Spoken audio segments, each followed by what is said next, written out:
this is going to come as a huge shocker to you. But this is the game plan. And, again, Occupy Wall Street exposing elements of our society. Maybe some of this was obvious beforehand, but it's exposed the militarization of our police, the tremendous amount of willingness by police to employ procedures and devices that were not made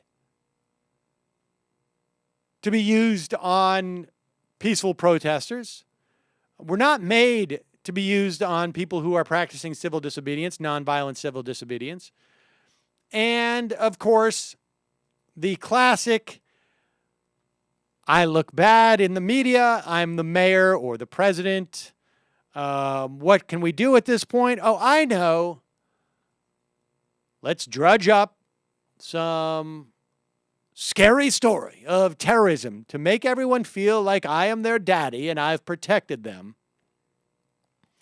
Last week, in the wake of the legacy devastating response by Mayor Bloomberg to the Occupy Wall Street protests, it is reported by Mayor Bloomberg, surprise, surprise, that, of course, the NYPD has captured a dangerous potential terrorist.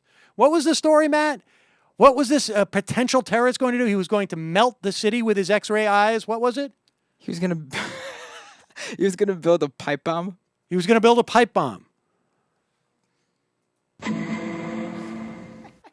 I wonder if there was ever a time where they found somebody who was going to build a pipe bomb in the future and it wasn't a reason for a mayoral press conference.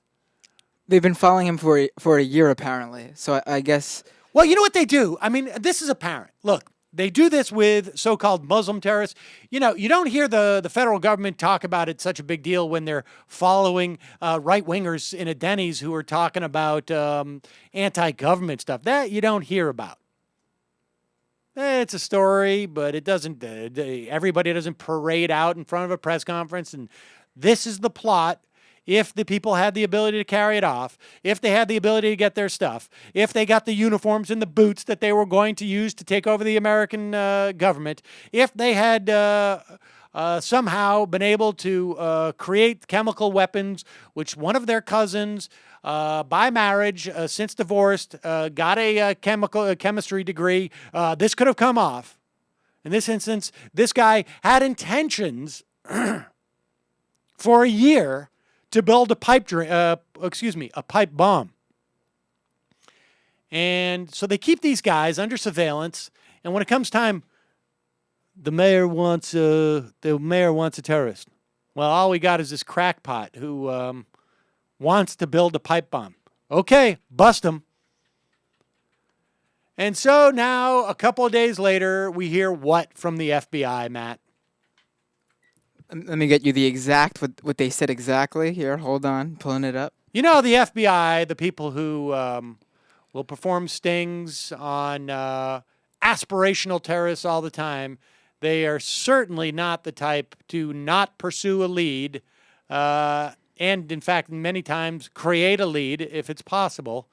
So the FBI declined to pursue the latest NYPD terror bust because they found the man, and this is their quote, lacked predisposition or the ability. surprise, surprise. Wow. This just in, if you're going to commit an attack on civilians, you need to be disposed to doing it and also have the capacity to do it. Otherwise, it's just a way to make the little children in the city, all of us, feel like Daddy has come to our rescue. And, of course, I wonder if we're going to see a press conference now where Mayor Bloomberg comes out, false alarm. It's better to be safe than sorry. We did a preemptive strike on Occupy Wall Street before they could create a fire, and we did this just so that you would forget that I did that.